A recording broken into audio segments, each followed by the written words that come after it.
suddenly thrust into a position where they are the favourites. They have to prove why, and I had that experience myself um, in the LAN Lubbers tournament last year, where I was playing all these games against Spudgy and Scarabanga and so on, and I was just absolutely petrified because I was like, I'm expected to win, but I have like I'm so unconfident in myself. But it did build my confidence playing those games, and it was ultimately good for me to progress as a player. So hopefully, these players can share that experience and enjoy being the favorite and having some good games. So I am paused at 5 seconds in game number 1, which is on fortified clearing. Okay, I am also paused at 5 seconds. All right then. Well, without further ado, then 3, 2, 1, go. And we are off. We are. I'm gonna start recording. So we're playing the group stage of Training Grounds 2, and this match is between Babylon, Vampyre, and MangoMel. And our first game is on Fortified Clearing. These two spawning quite close to each other, actually. Babylon Vampyre in the blue as Byzantines. Strong civ for this map, but not the Turks that was possible to play from the draft. And MangoMel in this is the Spanish in the pink at the eastern side of the map. What are your thoughts on the civ matchup and also the way this map has spawned, Cappy? Well, Byzantines are a traditional, well-rounded civ. They don't really have many sort of bad maps. Closed maps in particular, they've got a reputation for being really, really good. Whether it's producing the cheap trash, having that quick imp potential. They've got good options with things like monks, arbalest, gunpowder. They've got basically a really wide open tech tree, so they can kind of tech into whatever they need to deal with their opponent. So for a map like this, they're an absolutely fine choice to be going for. Spanish really excel when they can play with conquistadors. It's such a strong castle age unit, and on a map like this, you've got so much potential to quite freely fast castle, get that castle up quickly, and get conks going. And then you've got a variety of options for how to play them on here. You can go around the sides and exploit their mobility, especially with having to wall to the edges. You've got options to break through potentially palisade walls or house walls, or you could just go straight down the middle with petards and get in through the stone walls. So it should make for quite an interesting matchup. And Mel having a nice time with her scout here, finds 2 sheep quite quickly. And does the fact that they're spawning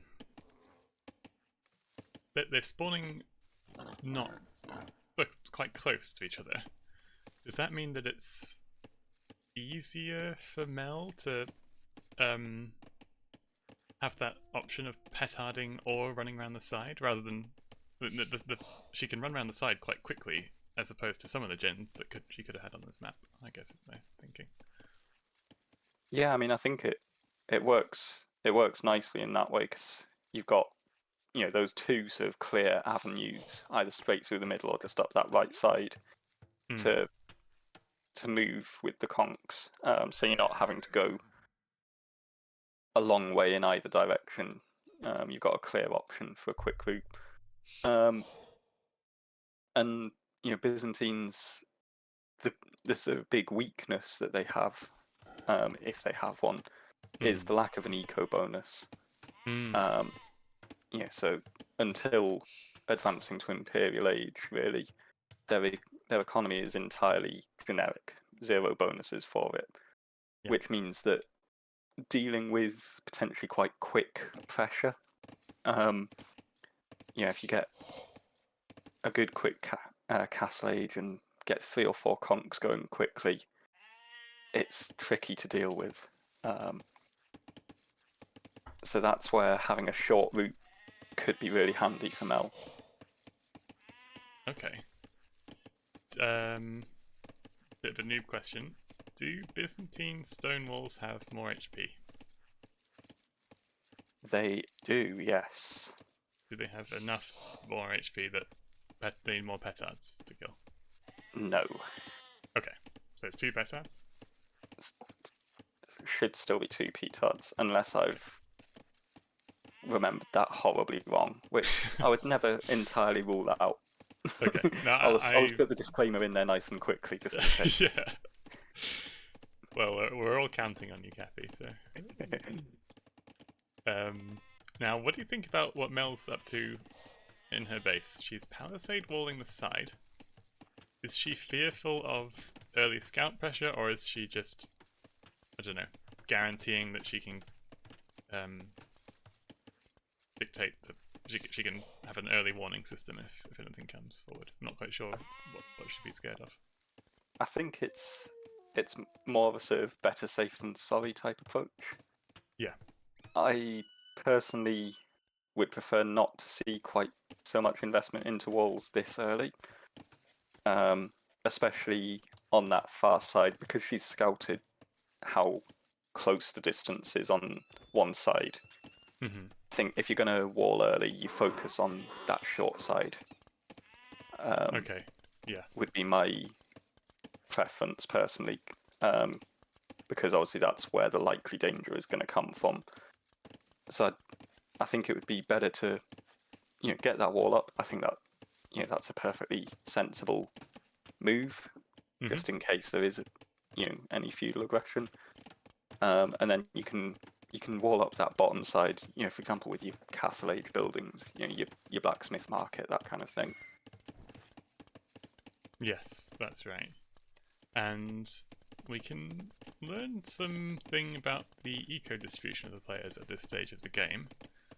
Both of them clicked up at the same population, but Mel, she's got her mind, got half an eye on the stone income, but I'm not convinced she's going to have enough stone to build a castle in the castle age with only 1 villager on stone. She does build a blacksmith. We can't afford a market, so Mel's early economy here is actually a little bit tricky for her to manage, and she's going to have to wait a bit to get more wood. Meanwhile, her opponent, Blacksmith and Stable, is the opening. So I think it's going to be a light cav monk play for Babylon Vampire. That's certainly what it looks like, yeah. I think, so the lesson here for Mel, the reason she's not got the resources, it's a combination of 2 things. One, the amount of walling she's done. Right. So that's obviously a lot more wood committed to walling, but it's also villager idle time effectively. While your villager is walling, it's not collecting resources. And so it means that you're going to be a bit slower to get the resources you need for Castle Age. Yep. On top of that, the other thing is she's still not pushed 3 of her deer, whereas Babylon has pushed all of their deer. Oh, that's really up. Yeah, that's. You did steal the 2 sheep, but of course the deer income is faster. Yeah, so it's why she's just struggled a little bit to get the resources she needs, and she's had to actually sell a bit of stone and buy a bit of food, which isn't the end of the world, but it's just slowed down her uptime that bit, and it means she's now got a little bit of an awkward distribution again going into Castle Age. Yes, but she is going heavily on stone, so she definitely does want that castle when she reaches Castle Age. Meanwhile, Babylon Vampire, just having a rest outside the gate there, and has built a spearman. So I think, well, we should say that on this map, unlike Arena, like Arena, there's 5 relics in the middle. Unlike Arena, there's also relics around the edge, so there's a lot of gold in relics that you can get on this map by controlling them all. and the 5 relics in the middle are all very sort of close together. So, ooh, and Mel losing a villager there to an exposed scout, and it doesn't even have loom. That vill So Mel is was not long looking to spoiled. try and get some outposts up in the middle. Yeah. I don't personally think that's a necessary thing to worry about while you've still got your scout alive. Yeah. And when you've seen that your opponent is investing into feudal military, it's just going to be really hard to get an anything up with a villager in the middle there. So I think you're better off just trusting your scout to see things. Yes. And the reason she wanted to do that, I will speculate, is because she wants to make sure that it's safe to build her castle. Well, she has found out that it's not safe to build her castle on the middle of the map, so she's going to build it just there, inside her stone wall. And, well, it will go up, for sure, but it does mean that Babylon Vampire has control of the centre of the map for now. And this opening proves to be quite a canny opening, because it means that, well, they've managed to stop the forward castle, which can obviously be quite annoying to deal with. And the monastery built as well, and monks coming out on the field now will pick up some relics, and I think they'll have some time to get those going before too many conks come into play. And also, Babylon Vampire hasn't invested into the light cow upgrade. Instead, spends 150 food on Bowsaw, but the economy also looking pretty good for Babylon Vampire here, and 2 TCs as well, so Mel needs to make something happen with her conquistadors. Yeah. I mean, when you're playing straight into a unique unit in Castle Age, you kind of need to make something happen no matter what, because it's a big investment. But yeah, Babylon's had quite a smooth start to the game so far. A little bit of excessive idle time, perhaps. Oh yeah. That Vill lead. Well, in fact, it could be 4 or 5 Vills ahead at this point with a slightly smoother transition into Castle Age. But with 2 TCs and getting to that double monastery, getting Sanctity as well, that's a nice move. It should put Babylon in a position to, at the very least, contain the conquistador aggression. Maybe it won't be possible to outright stop it, but it should slow things down at the very least, which gives that TC investment time to pay off. Right. And it is, for other players watching this, is double monastery a smart move here, or is it too much investment in monks, or is that an appropriate response to seeing your opponent go for opening a castle? Is it important that you get a lot of monks out quickly with double monastery opening? I personally think it's probably fine. You don't necessarily know here how much investment is going to come from Mel.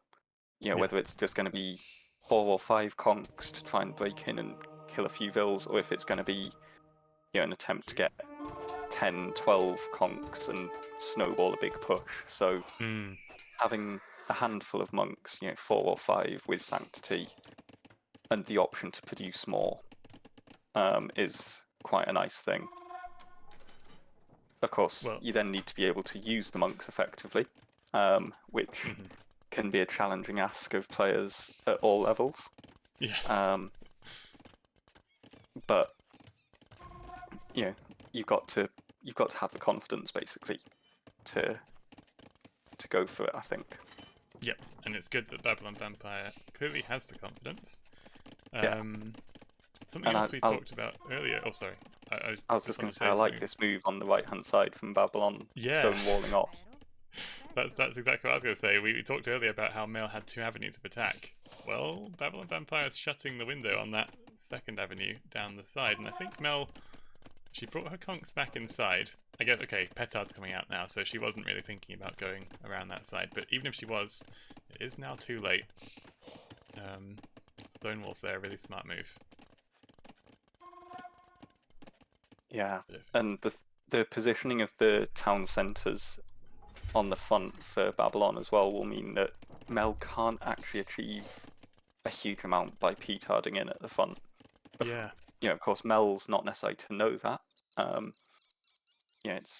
There's only so much that she can really see. She could maybe guess that there's a town centre on the right-hand side, given some of the farms that she's seen. Mm-hmm. But beyond that, there's not much to be able to tell. So it's good base sort of planning and layout from Babylon, and it's just going to cut off this aggression before it even gets going, really. Absolutely. Another conversion really comes nice in as well calls. to slow things down. Nice conversion. We answered the question about 2 petards is enough to break through a Byzantine Stonewall. And more conversions coming in, but Mel managing to snipe the monk. Actually, 1 conversion does come in. But all of this delay means that Babylon Vampire is having more and more time to build up an eco lead. And, well, that is a nice Stonewall at the sort of southwest of the map as well. It's really limiting the options Mel has to attack anywhere other than the middle. But the middle has all the monks patrolling around, ready to put some conversions in on unsuspecting conquistadors. So it really feels like Mel's running out of options quite quickly here. Babylon Vampire's thinking about Imperial Age.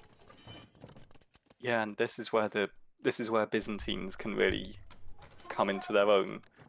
Despite investing into double monastery and a fair few monks with upgrades, despite getting 3 town centres down, the cheapness of Imperial Age for Byzantines means that, in theory, Babylon could be clicking up before Mel, despite Mel being 1 town centre.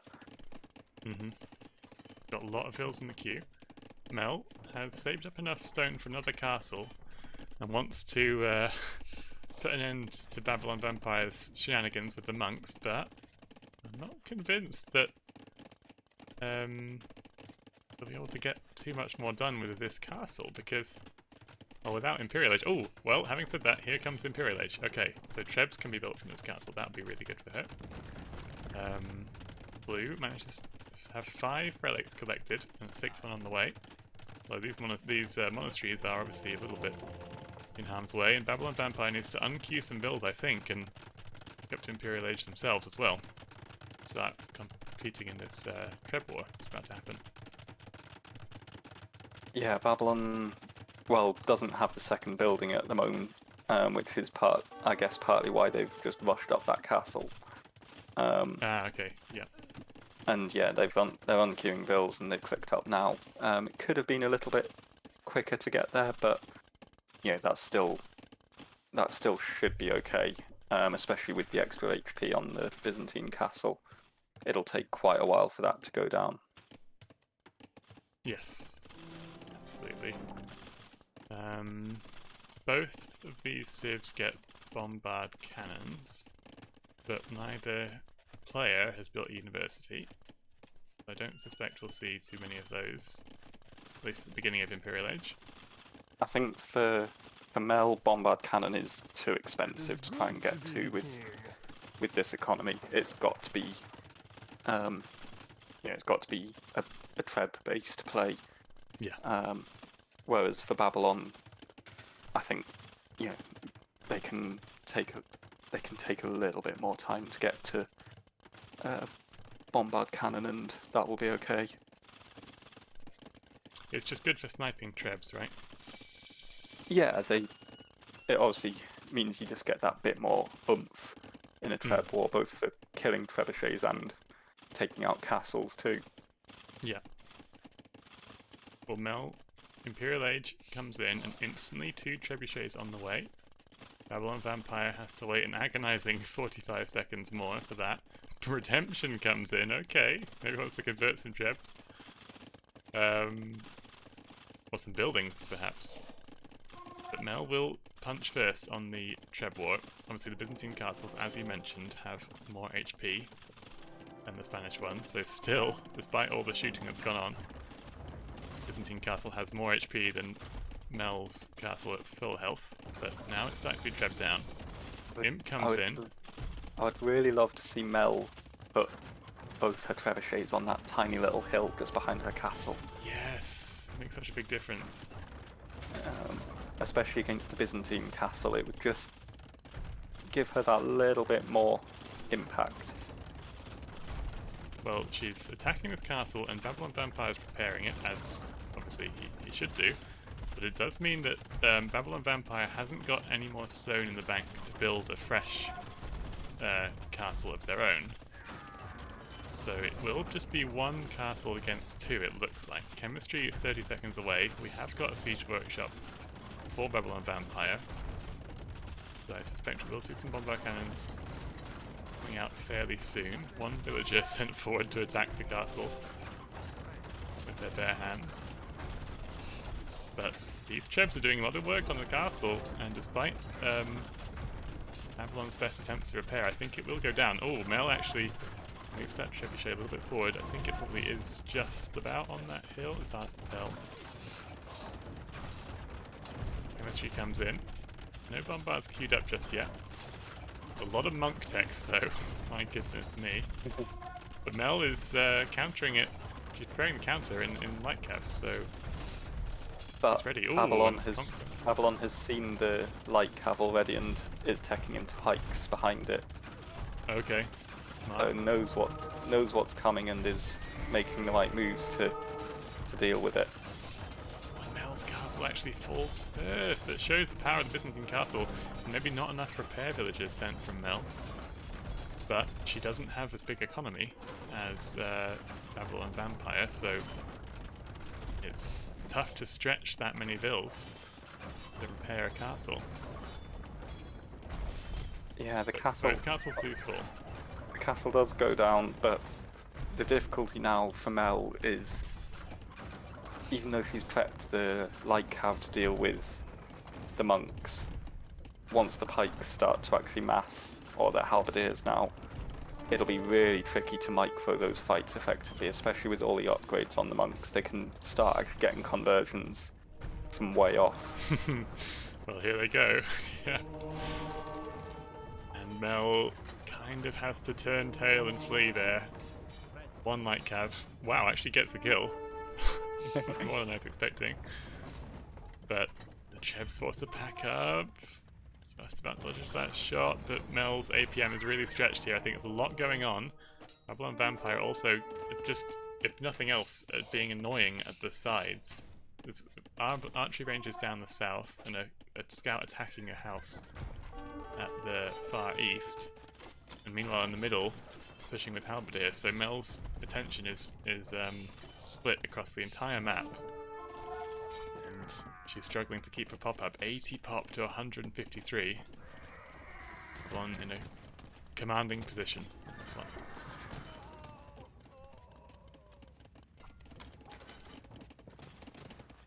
Yeah, it's a nice move to be attacking on two fronts here from Babylon. Can just so slow push through the centre with the siege, and then actually, if Babylon were to target the palisade wall, they could break through and then start raiding with the crossbows, sniping the exposed farms. Yeah. And Mel recognises the jig is up. Calls GG with a smiley face, so not sure what emotion she's feeling there, but I guess she was this maybe was a bit out of her comfort zone as well. She maybe was trying to take her opponent out of their comfort zone and took herself out of her own comfort zone as well. Maybe the Cumans was intended for this one, I'm not sure. But yeah, it looked like a tough one. She had a game plan in mind, but with the feudal age investment in palisade walls, the build order just didn't quite work for her really, and it meant that Babylon got a nice uptime, got lots of relics, which we can have a look at the relic gold actually. I'm sure it was a lot. 2,800. I mean, that is nothing to sniff at in a however long 38-minute game. um, so yeah, a pretty impressive performance there, and showing the power of Byzantines, really.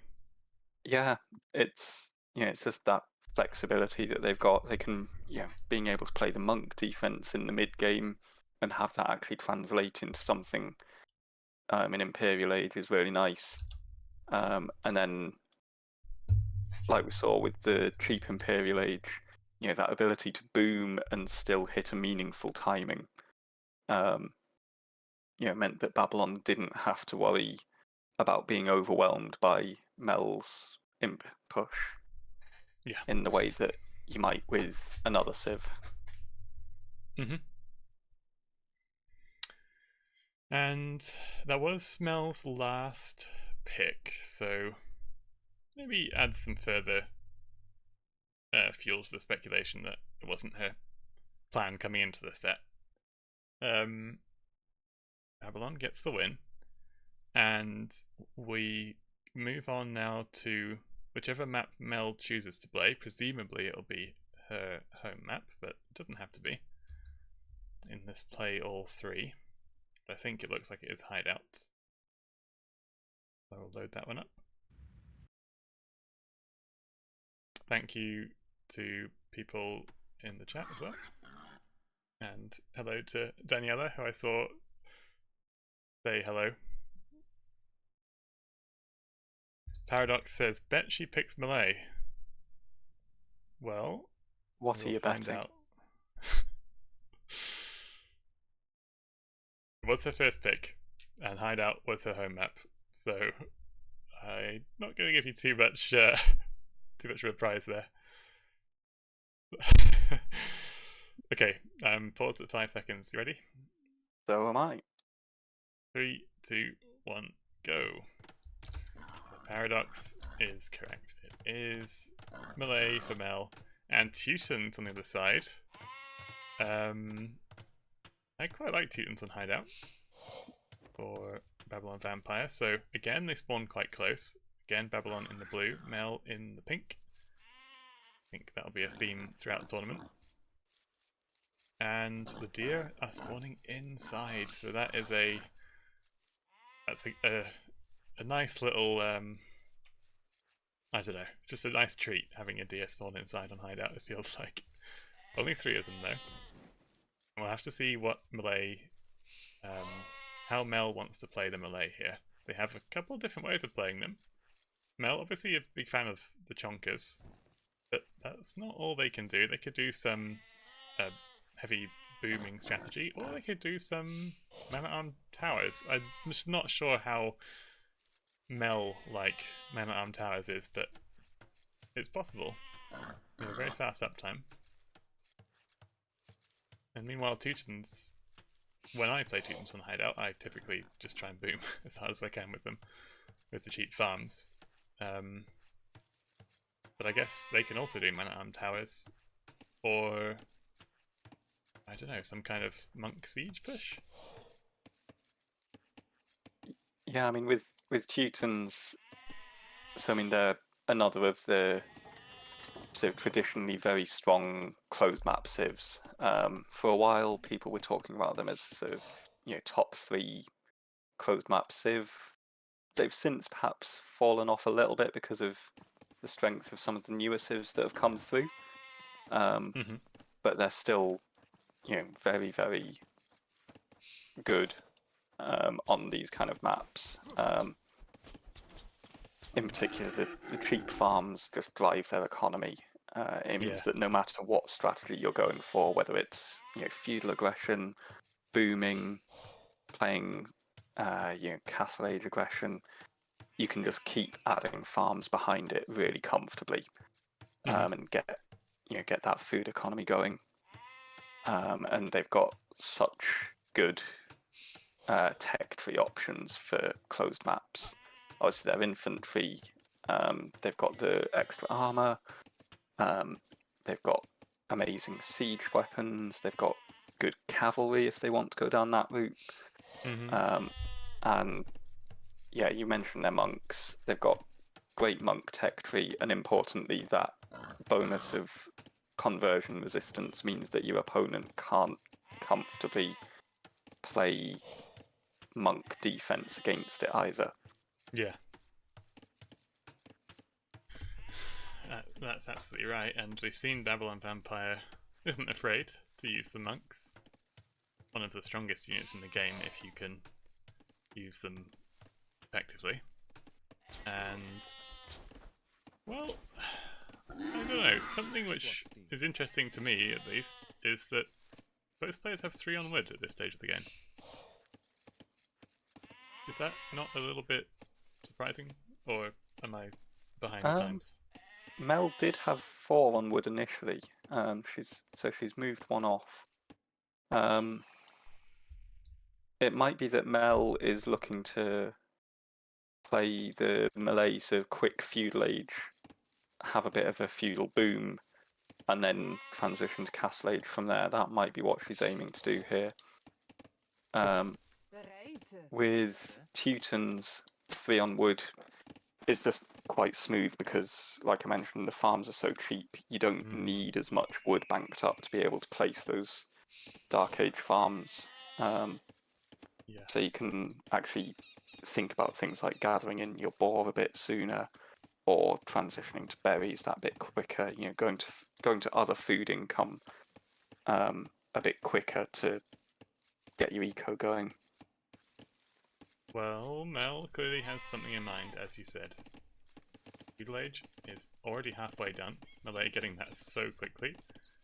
And she's just sent a lot of vills to wood. So I think she has prepped something here. 9 vills on wood. And 11 vills on food, so she's nowhere near Castle Age food when she reaches it, obviously, but might have something on her mind about what she wants to do when she reaches Feudal Age. It could just be booming. Ooh, nice time to find the enemy scout when your scout just reaches Feudal Age. Nice speed boost and attack boost.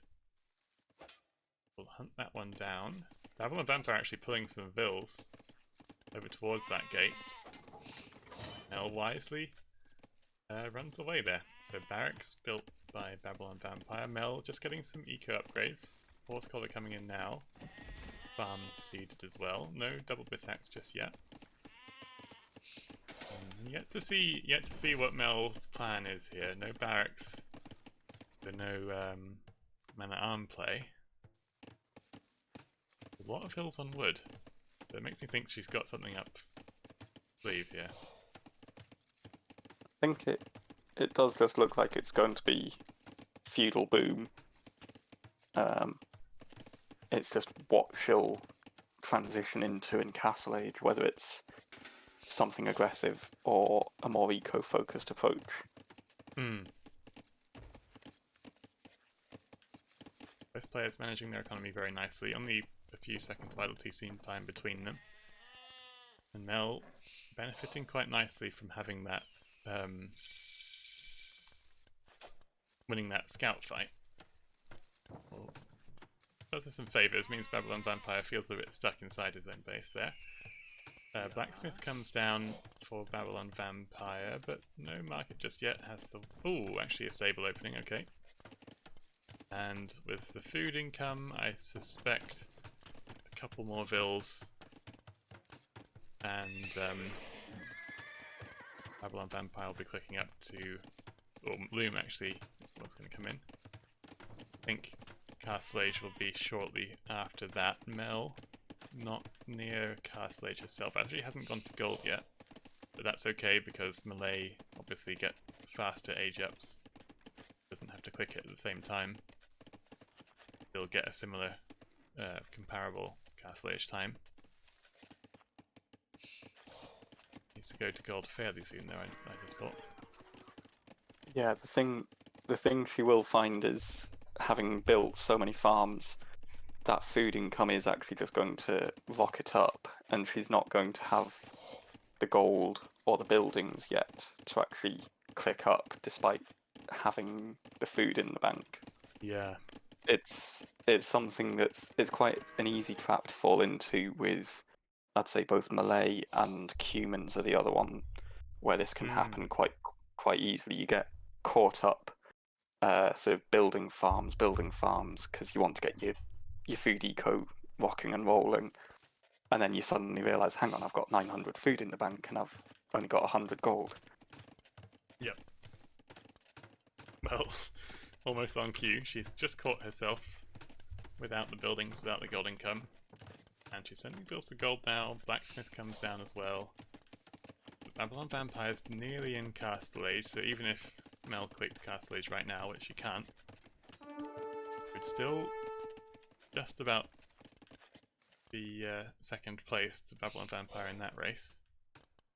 And I Babylon wonder what sent we'll a see. spear out and got some hits on the scout as well, so evened Yeah, up the damage. And in quite a fact, nice well, in fact, touch. put Mel behind on scout HP. So it's just going to be a bit awkward for Mel. She's not going to have any map control going into Castle Age. No, and Babylon Vampire uses the fact that he's got map control to build his first TC out of the side, which is kind of a nice idea. On Hideout, you only have 1 gold inside your base. The rest of it you have to go further afield for. And Babylon Vampire and Mel, quite fortuitously, both of their 4-tile golds are on the long way round side of their base. And that means that, I guess it's more unlikely that they'll be discovered by marauding enemy units, but the TC on it will make it even safer for Babylon Vampire there, so good job from them. And Mel feels panicked enough by this knight that she's stonewalling her base here. Castle Age coming in for her as well. 2 stables now, so presumably we're going to see some elephants. Man, the Malay, the Capture Age overlay for Malay exposes just how bad their cavalry are to upgrade. No bloodlines, only 1 armor. It's actually ridiculous how little you can upgrade them. But they are very cheap. Quantity over quality. Yes. I do slightly think Mel has overreacted I here. think she has as well. Those those nights are definitely awkward, but I think what she's doing now, dropping the houses behind the gate, would have been the perfect first reaction. Yeah. The stone walls, they're just a bit of a hefty investment against relatively low investment from Babylon. Well, Mel has a bit of history on Hideout, a storied past. It's had several games where her opponent has, mainly with Saracen archers to be fair, broken in and caused all sorts of havoc, so I think this is a bit of a sore subject for her, on Hideout specifically. So I think that reaction is just to guarantee that she's not going to have something happen again, but oh boy, here come the chonkers. 8 elephants popping out of those stables. The question is she going to send the elephants straight to her opponent's base, or is she going to try and clean up the knights first? Well, they're coming out of the gate here, so let's see which way they go, up or down. They're going up. So no, they're going to go down. So they're going to go the long way round to Babylon's base, I guess. Let's see what they do. Where do you think they should go, I guess is the question. I would want them to go straight to the base. Ideally, in fact, probably the ideal response would have been to delete a bit of the stone wall, delete a bit of the palisade wall, and just send them round that short way. Yeah. And hopefully Babylon wouldn't spot them coming. Now Babylon is prepping monks behind this, so we'll have options for dealing with the elephants. Double monastery again. But yeah, being able to hit as quickly as possible is again the best thing with a move like this. You want it to be impactful in as short a space of time. She's heard you. She's built deleted the time of the stone wall and building a palisade gate there. replace the one she lost, and the elephants now are going the short way round. 3 monks on the field. Not many spearmen, so it will have to be primarily a monk defense. But, oh, well, 2 monasteries, but not enough gold in the bank to actually produce from them. There is a window here for Mel to find some damage. Now, do you just ignore the conversions and plow on through here? Yes, absolutely. I think you have to. It's 1 or 2 conversions, that's all. And you've got enough elephants there that you can actually get quite a bit of damage in. Okay, well, here come the elephants, stomping and romping all the way through Babylon's base. Not many vills pulled off their farms. They choosing to ignore this aggression, but some of them are losing their lives because of it. Eco KD 4-0. Monks hiding in the town centre at the last minute as well. So good job from Babylon.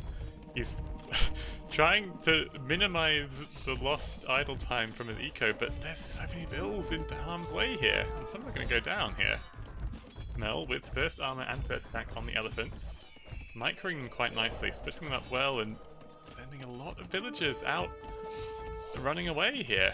The woodline in danger. He's hit a good window. She's caught Babylon before the defense was fully prepped, and so that's 12 villagers down, a lot of eco idle time as well, and it's going to be more villagers if this TC goes down.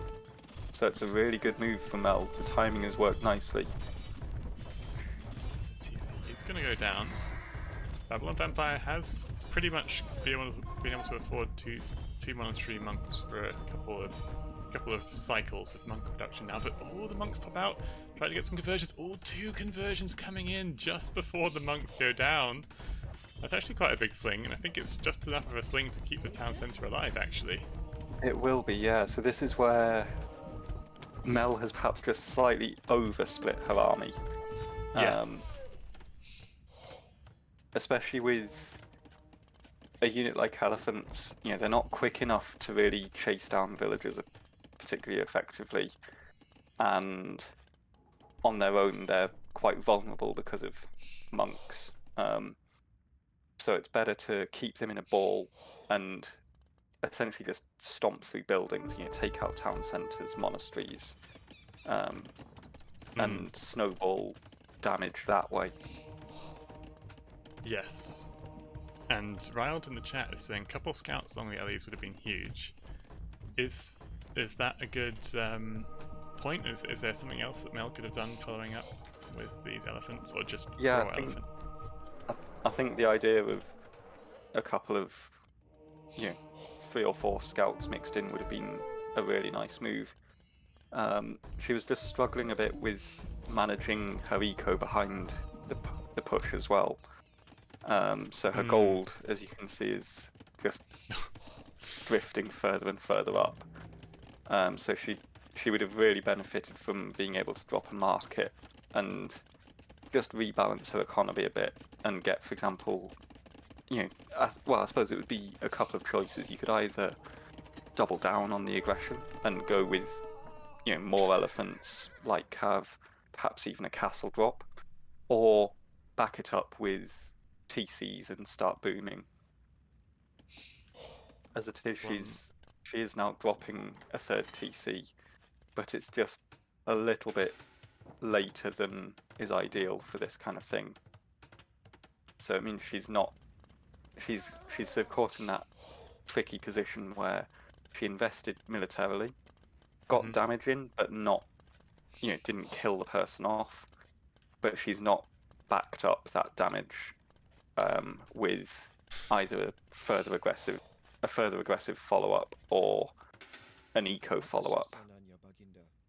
Yeah, and it's a bit unfortunate for her because now she finds herself in a slightly awkward position where she's having to tech pikemen against her own elephants. And she's also building some monks, but, well, actually, hang on a sec. When you convert an elephant, does it gain the Teuton conversion bonus?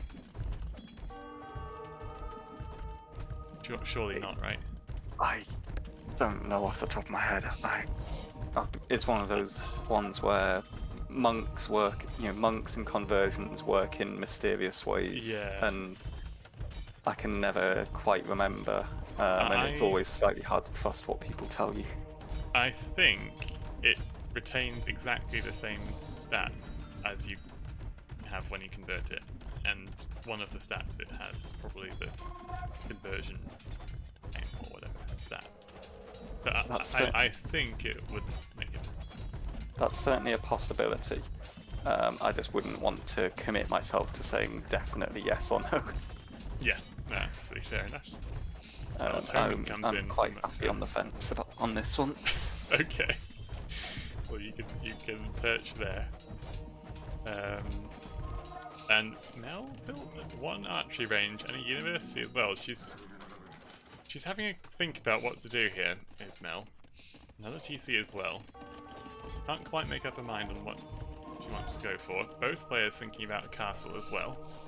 Babylon Vampire, the first one to actually get that through. Still 3 elephants hanging around Babylon Vampire's base, but the monk picking up a relic turns around to pick that one up. And Babylon Vampire's done a good job of relics in this game and the last one.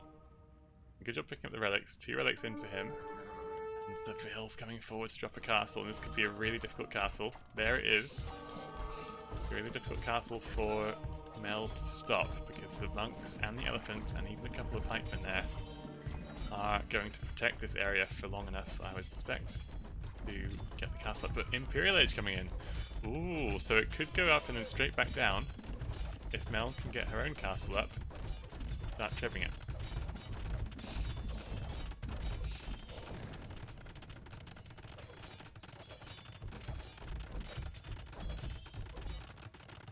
Yeah, we're seeing a full military base being built right in front of right under that hill from Mel's base. So it will be, it's going to need quite some clear out from Mel, but she's got a good solid 2 minutes advantage here.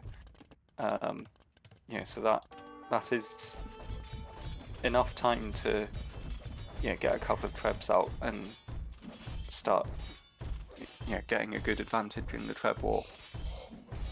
The Imperial HTC is being attacked by these elephants, but not enough damage coming in on that one to prevent Imp coming in. I really like this stone wall that Babylon Vampire is doing on the east. It's kind of a cruel stone wall, but it is a brilliant one. It's it's a really nice move because it will just constrict Mel. Only got that 1 4-tile gold under that southern TC for access at the moment. Right. And so it's denying her expansion. I realise there's no gold or stone in that area, but it's when you're in these positions, the ability to fall back and build farming eco further and further back, that kind of thing, can be really valuable. So denying that is a lovely idea. Well, there's a 3-tile stone right next to the wall, which could be a nice one to take. Yeah. And there is. MangoMel is taking into Arbalest now in chemistry. That the player who once had 2k gold floating is now really struggling for gold. And I'm just not sure if this tech switch is going to pay off in time. The trebs are working down on the castle, but again, like we saw last game, Babylon Vampire preparing the castle. Although this time I'm not sure he's going to be able to keep it up for long enough to get too many trebs out. Not a Byzantine castle after all. Surely 1 treb will complete. Actually, maybe not. No, I think 1 treb will complete. Meanwhile, on the sort of southeast of Mel's base here, all the military buildings being taken out. Arbalest being queued up now by Mel. Are they going to be enough against these mutant cavalry? They have the 2nd armor, 3rd armor coming in as well. And, well, Mel has Bodkin Arrow, but no Bracer and no gold. She can't afford any more Arbalests already. Yeah, she's in a very tricky spot here. Puzzle falls. Babylon Vampire tightening the net on the other side of the base as well. Stonewall's coming up. Being, again, so diligent with the monastery techs. Being all the monastery techs. Cavalier coming in, chemistry, presumably for bombard cannons. And oh no, he's converted the military buildings with redemption monks. And has that little squad, 8-monk squad, that can just heal up any weak units and sit at the back. And GG 11 this time, no smiley face. Oh. We've gone from smiling to laughing. Yeah, the stages of grief. Oh dear. And that was a really tough one. And that was a really clinical game by Babylon Vampire there. Yeah, so I mean, Mel did have that window in Castle Age where, when the elephants got in, she was in a potentially really strong position. She was clearing out some villages. She was beginning to take out the TC, forcing Babylon to run a load of eco and start expanding a bit frantically to the back. It just lacked a little bit of decisiveness in how to back up that pressure. Yeah. There's no specific sort of right or wrong in that situation. Whether it's looking to add more stables and continue the flood, or come with siege perhaps, or alternatively, just get multiple TCs behind it and use that pressure to support, to give yourself breathing space essentially to get the eco going. But you've got to commit one way or the other is the issue, and she got a little bit sort of trapped in between. Yeah, she did, and it was a really it was a kind of fine margin, really, actually, because, well, I've just rewound the game a little bit, and I've paused here. The KD is 23-3 in favor of Mel. You had a really good thing going, and then it was just actually those couple of conversions, it feels like, underneath the TC, the last-ditch conversions from the monks that popped out when the TC set on fire.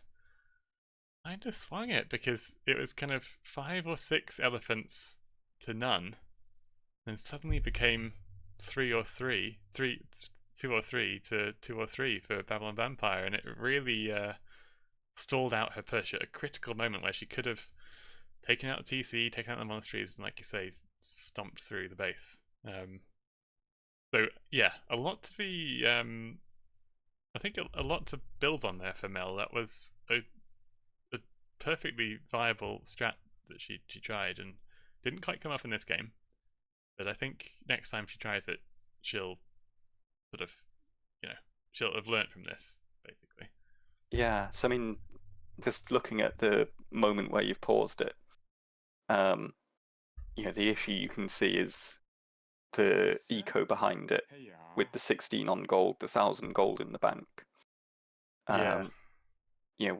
What that needs is a market to just rebalance things a little bit, and then you can make that decision to follow up in either direction, either economically or aggressively. Yes, that's right. Because at this point, if you were, if she were to add 2 or 3 TCs, get that boom going, she'd overtake Babylon's eco. Likewise, if she were able to add another, couple of stables, continue that flood of a mixture of maybe elephants and some light cav, it would become really tricky in that direction. So there's, I'd say that's the sort of crucial moment where things just swung back in Babylon's direction. Oh, a lot closer than it looked, I guess. It really could have gone either way from this position. Well, Mel says, I did the thing I wanted to do and it was fun. And I think that really is the moral of the story there. Yeah. I'm glad that you did go for the Junkers. It was entertaining to watch. I was going to say, it's made a really good, fun game. Yeah. And you want those close games that have a bit of entertainment. Well, Mel, unfortunately for her, does lose her home map. And, well, if we've gone from smiley face to 11, could be seeing a crying face for her because the next map is Arabia, and by her own admission, she says, I'm rusty in 1v1s. Well, this is going to be a tough one. Arabia, an unforgiving map, you could say. And Babylon Vampire demonstrating quite some proficiency with monks and cavalry and all sorts. And, well, Chinese is the civ which they're able to pick in this game. And that's going to be a tough one. Mel, I guess probably if we go for Berbers, but pixel falling off my computer there. Could be a tough matchup. So hopefully she can turn the tide here. Where Pixel, she's sitting on the top of my computer where the like outtake fan blows hot air. So she's happy there. I will load up the map. Pause at 5 seconds. The viewer's demand. Maybe if you're really lucky later on. People just want to use you for Pixel. Yeah, that's right. That's all I am. Pixel vessel. Okay, ready? Yeah. 5 seconds. 3, 2, 1, go. All right then. Game number 3, the third and final game. Remember, it's play all 3 in these group stage matches. So Babylon Vampire 2-0 up, but still has some work to do to demonstrate complete domination in this set. And the good news for them is it is their home map on Arabia, and they've picked probably undisputedly the best civ for the map, or at least the most versatile, in its Chinese. Mel is playing, again, as we said, a comfort pick. Berbers. Cheap knights, cheap camels, and a nice economy bonus with the faster moving villagers. I think she'll be very happy to be playing Berbers, a civ she knows well, and yeah, we'll be looking to have a good game here. Babylon Vampire doing the Chinese start very nicely with just about a 1 villager advantage on MangoMel at this stage of the game, and goes out to wood with 7 on food. What openings do you think we'll be seeing from these players, Mr. Cappy? I'm very much expecting Mel to just stay in her comfort zone and play Scout Knight. You know, it's what she's said it several times before, it's what she feels comfortable playing, and it's what she's probably strongest playing, so it makes a lot of sense for her to stick with those strengths. Chinese can open quite flexibly. I don't know Babylon's preferred style, so they could open scouts, they could open archers. You can even wrangle, men-at-arms openings with Chinese. It's a little bit awkward, but perfectly manageable. So to be seen. But with the 2 on wood, I would guess that that's more likely to be just scouts or straight archers. Yeah. Something fairly aggressive, right? And a lot of deer pushing again says to me that Babylon Vampire looking for quite an aggressive uptime. Despite being Chinese, I think we'll see a fast uptime from them. A bit more idle time creeping in, although Mel's had some idle time too, so not too much. The sort of typical Chinese advantage in terms of the Dark Age economy. Yeah, it's going to work out to be about a villain and a half. Which, as Chinese, you're perfectly happy with. That'll set you up nicely. power comes in now. Mill coming down as well, so no pre-mill shenanigans, but I think that would be extremely unorthodox as Chinese. I'm not sure. Not particularly expert in Chinese build orders, but not sure what you could do with feels like that would be very tight on your economy. So I think it will be scouts we're going to see from Babylon Vampire. One more Vil going to wood now. Mel also pushing some deer.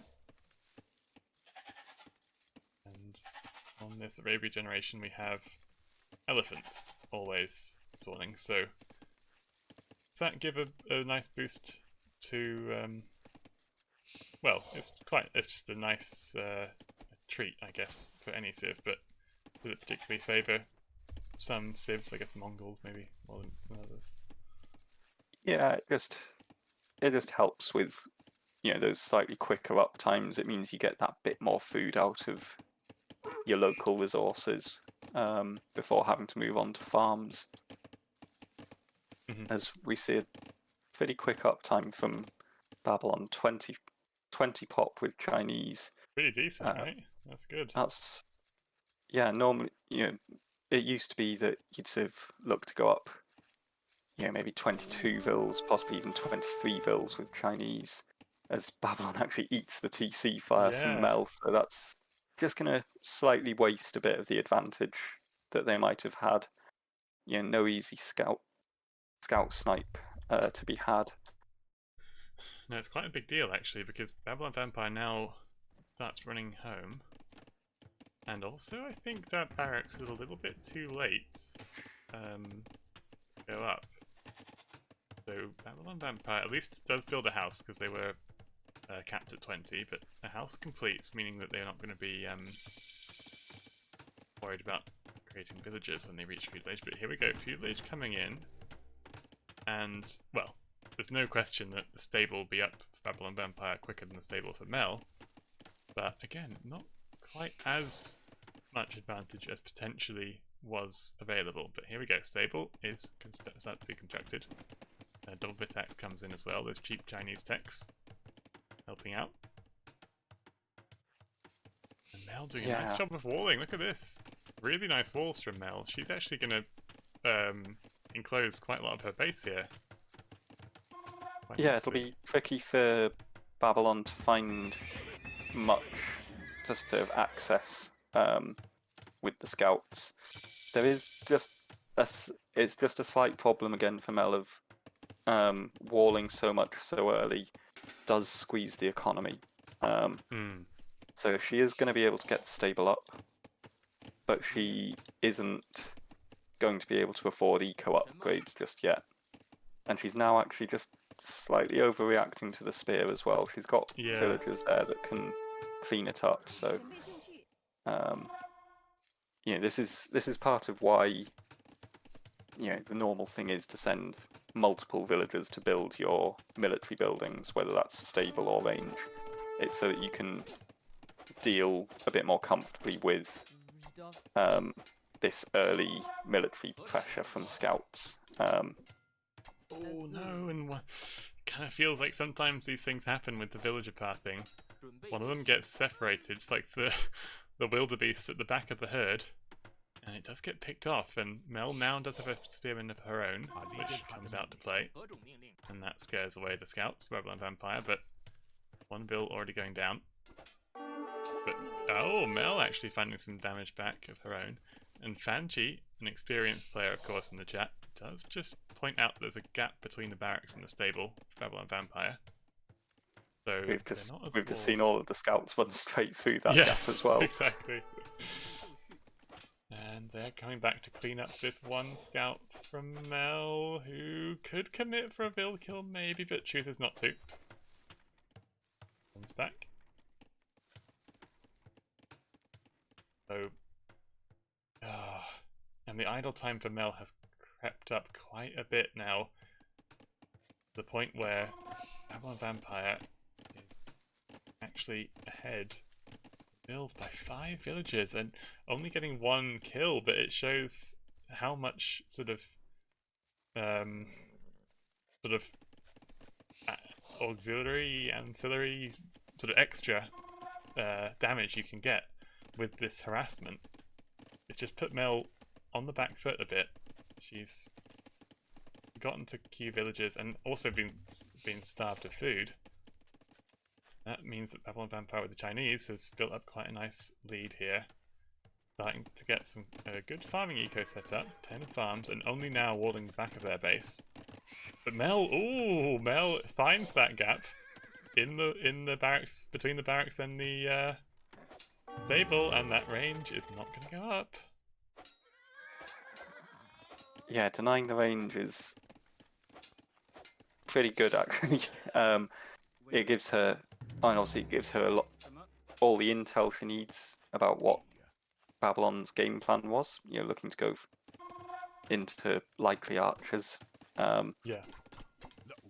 And just, you never want to have the action happening in your own base, really. It's far more preferable to be putting the pressure on, making your opponent react, them having the messy eco with Vills walking about.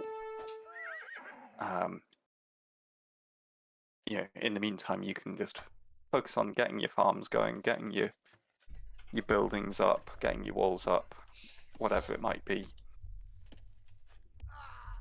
Mm-hmm.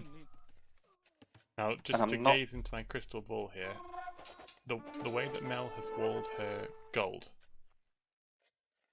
is that a problem against an opponent who, now she knows, is thinking about archers? Because obviously it is rangeable, and that's the only gold inside her walls. Worried for Mel on the ability to take safe gold access, basically. Yeah, so ideally you would want, what I'd probably say the ideal would be to have the barracks and stable sort of up on that hill in front of the gold, and then the walls connecting to it from the sort of front of the wood line rather than the back. Okay. To just give you a bit of a buffer around it. Yeah. She is going to build the tower on the gold. I think that's a sensible move in the circumstances. She knows that the range is there. Just don't take a chance with being pushed off the gold. Mm-hmm. So that's a good adjustment in the circumstances, I would say. Definitely. But perhaps, the ideal would have just been to have a little bit of a buffer, so that tower wouldn't be necessary. Well, it's as so your hard first though, choice.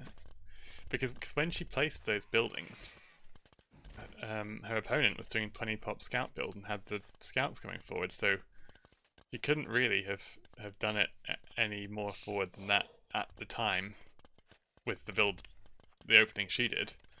But I guess, it's just, is it possible to then, when you take map control, she had map control for a little bit when she ran forward, it's just, the last thing I'm thinking about is re-walling, but maybe it is just being able to prioritise that and save yourself this hassle, because now these gold bills are a little bit bumping on each other as well. Most efficient gold income. But both players up to castle age at pretty much exactly the same time. Bloodline's coming in for both. It looks like Babylon Vampire's going for Knight Crossbow here. Right? Or mix or something. Because, maybe not. No more archers being queued up. Maybe it's just going to be straight knights. Second stable as well. It feels like just a little bit of indecision from Babylon about where they want to go here. I'm not convinced that all archers is necessarily a worthwhile investment from the range. I think if you're going to go for a range, you probably want to commit a bit harder to it, get to sort of like 8 to 10 archers to upgrade, because then you can deal quite comfortably with camels, monks, pikes, that kind of thing.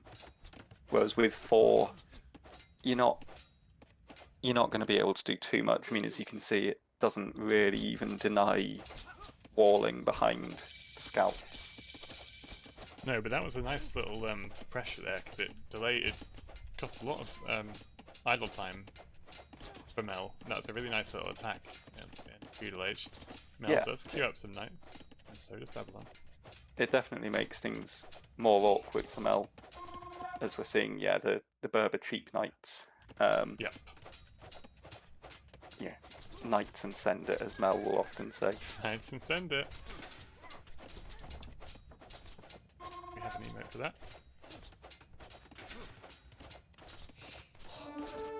And, well, it's actually a 3 TC play for Babylon Vampire and only 1 for Mel, and it feels like we've been here before, actually, a bit like Fortified Clearing, where Mel's got... Oh, and the gate opens? Is that... Yeah, but Babylon Vampire had a little think about it and then decides better of actually running through.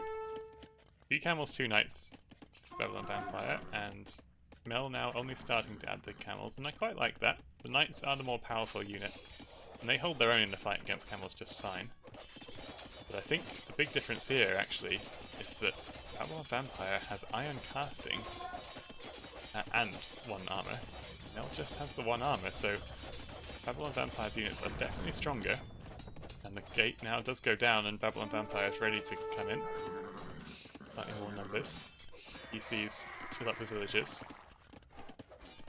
Mel sends her cavalry to repel the attack, but the numbers game is definitely ahead. And again, Babylon Vampire, done it every game, building some more monks, and that could swing these fights.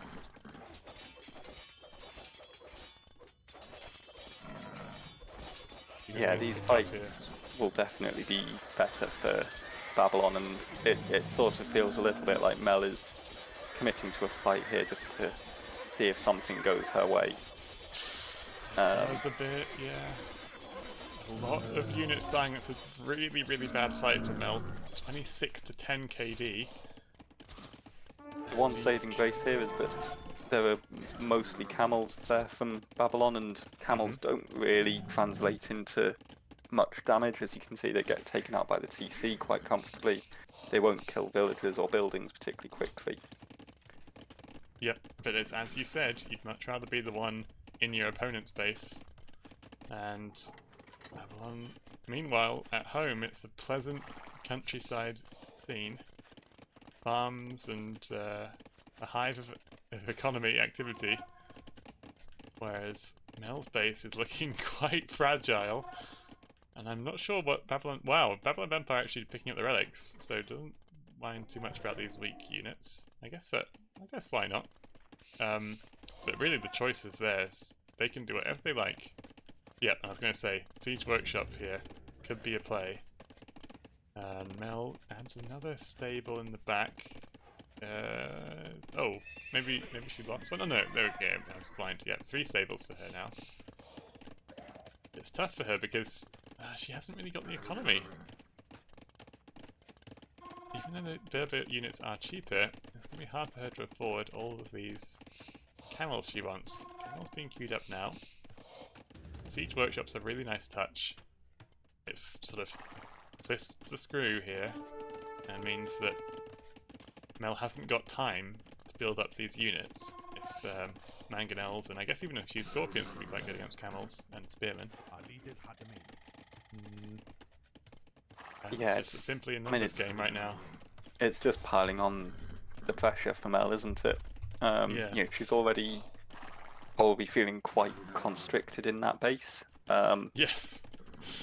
And Definitely. so to have, you know, if the siege comes in and starts, whether it, you know, for example, if it was a ram pressuring the stable or a mangonel on top of the hill against the tower and the goldvilles, either way it would be really awkward to deal with. Oh, that's such a good point as well. The goldvilles, again, that is Mel's only gold access. That's really, I mean, one of Mel's 4-tile golds is behind Babylon's Siege Workshop. That shows how tricky it is for her to get gold. And she's invested into pikemen, and building some more pikemen out of 1 barracks now. And some camels too, but still a long way behind in army numbers. I feel like Babylon could start trying to pick off some of these fights, you know. If he positions the camels between the gap in the wall and the army outside the wall, blocking the way in, could get some good hits. While Mel has to delete a palisade to run around the ball of camels. MangoMel now pops out, starts shooting down the tower. Camels just posturing left and right, and Mel's built up some good numbers here, and decides the time is right to take a fight, tries to run around, get the hill, goes to the archers first, but the camel's taking good hits in the meantime, and I think Babylon's taking a great engagement here. The unit upgrades, again, a bit of Babylon with second armor upgrade for the camels, and such a good fight. Oh my goodness me. Felt like he didn't lose any units. He lost the archers and a few knights and camels, but still has so many units left alive. Mel repairing the castle, the stable, but calls the GG. No emoticon this time. Just a simply excellent game from Babylon Vampire. Really, really nice Chinese build there, I thought. Really smooth. And yeah, converts it very handily. Mel had a brief window of opportunity in the feudal age where she managed to squeeze in between the barracks and the stable, see the archery range, but was really unable to stop that pressure, and Babylon played really, really well. In all 3 games. Yeah, Babylon, I think. I mean, bearing the favourite tag quite well, handling sometimes, that bit of additional pressure of being, being the higher elo player. And yeah, in particular, it's the getting the eco advantage rolling in each game. We saw that Babylon was quicker to add TCs and secure the long-term eco play, and then just weathered, in each game, just weathered the aggression. Especially those first 2 games, there was that window in each where Mel had the military advantage, but Babylon didn't succumb to it.